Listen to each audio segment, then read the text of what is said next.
नमस्कार, एस बी किचन मराठीमध्ये आपलं खूप मनापासून स्वागत.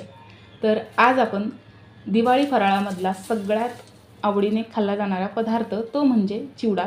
तर आज आपण पातळ पोह्यांचा मस्त कुरकुरीत खमंग असा हा कमी तेलकट असलेला हा चिवडा बनवणार आहोत. खूप मस्त कुरकुरीत बनतो. तर तुम्हाला आवाजावरून समजेलच. इथे मी चिवडा मोडून दाखवत आहे. तर स्पेशली लहान मुलांना आणि मोठ्यांनाही हा पातळ पोह्यांचा चिवडा खूप आवडतो.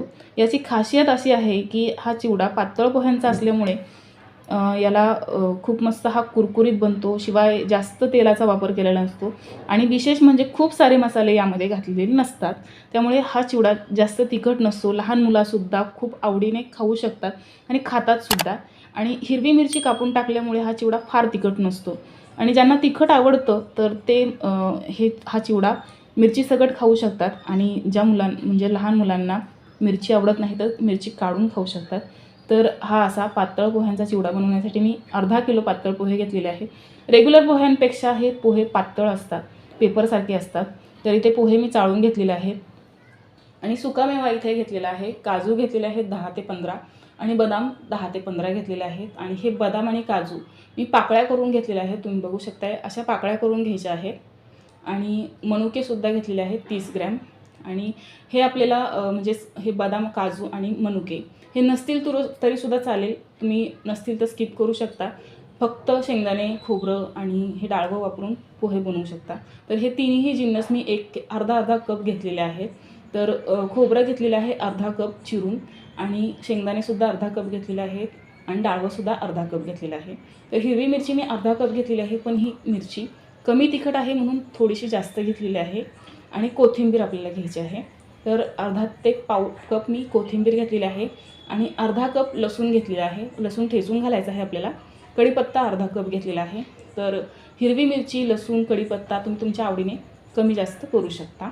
तर यामधले सगळे जिन्नस तुम्ही आवडीनुसार कमी जास्त करू शकता, फक्त मसाला सोडून. तर इथे मसाला बनवण्यासाठी साखर घेतलेली आहे 2 चमचे, हिंग घेतलेला आहे पाव चमचा आणि ही धणे पावडर आहे 1 चमचा फुल भरून घेतलेली आहे. पोह्यांच्या चमच्याने माप सांगत आहे. आणि पाव चमचा आपल्याला सायट्रिक ॲसिड घालायचं आहे आणि ते मीठ घालायचं आहे. मीठ आपल्याला अर्धा चमचा लागणार आहे. आणि हे काळं मीठ आहे. काळं मीठसुद्धा अर्धा चमचा घेतलेलं आहे. काळ्या मिठामुळे हा चिवडा खूप मस्त चटपटीत बनतो. आणि जिरे पावडर घेतलेली आहे अर्धा चमचा हळद पावडर घेतलेली आहे. हळद पावडर आपल्याला थोडीशी अजून लागू शकते, पाव चमचा.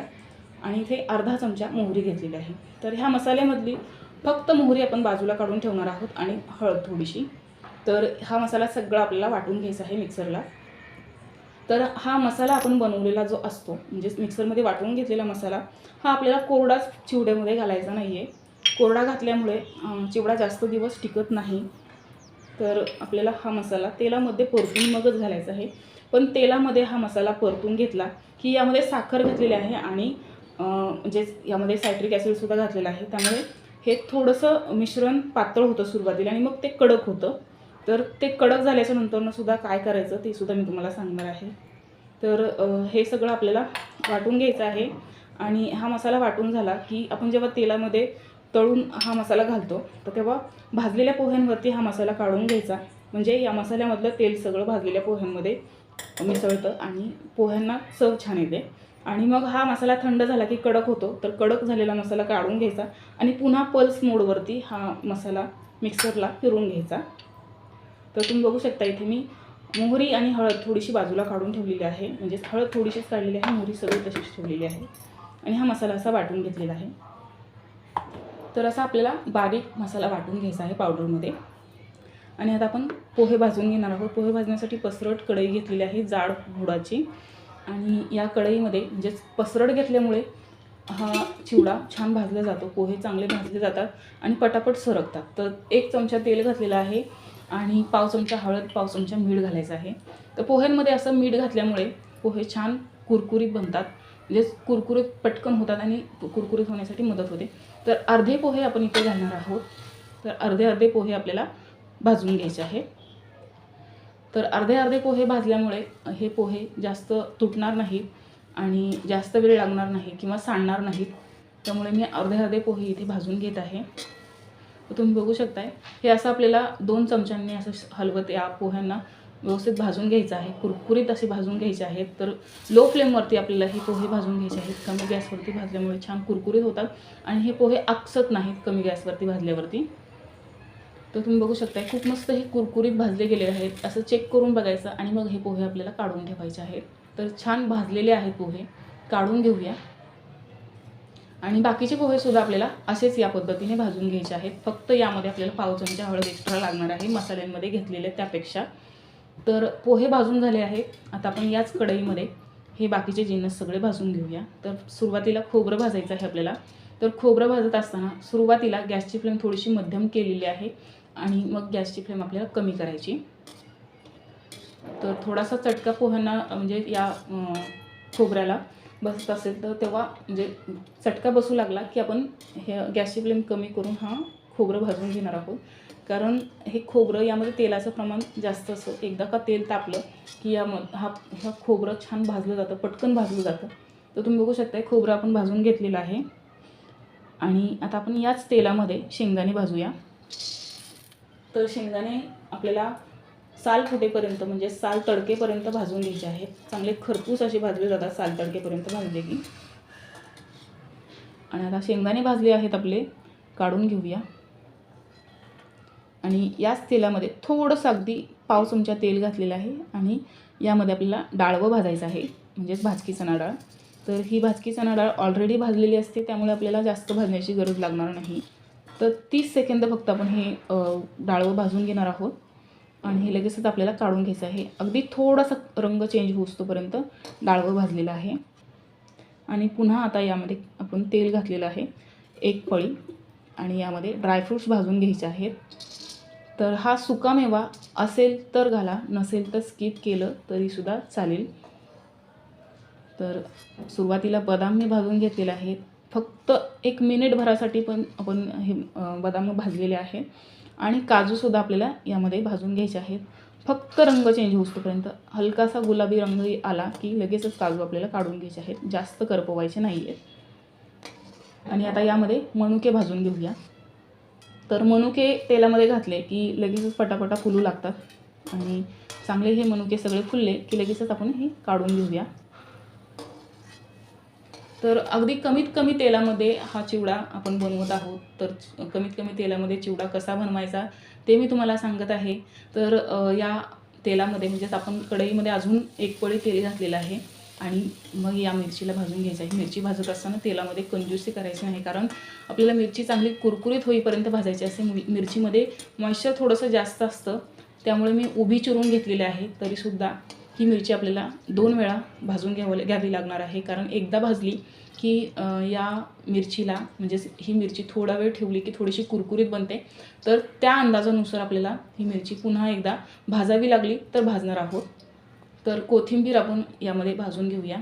तर चांगली कुरकुरीत होईस्तोपर्यंत कोथिंबीर भाजायची आहे. तर हे सगळे मॉइश्चर असलेले पदार्थ आहेत, म्हणजेच कोथिंबीर, मिरची, कढीपत्ता, लसूण. तर हे थोडेसे कुरकुरीत होईस्तोपर्यंत आपल्याला भाजून घ्यायचे आहे. म्हणजे छान कुरकुरीत झाले की ह्या सगळ्या जिन्नसमधलं मॉइश्चर निघून जातं आणि त्यामुळे आपले पोहे मऊ पडत नाहीत.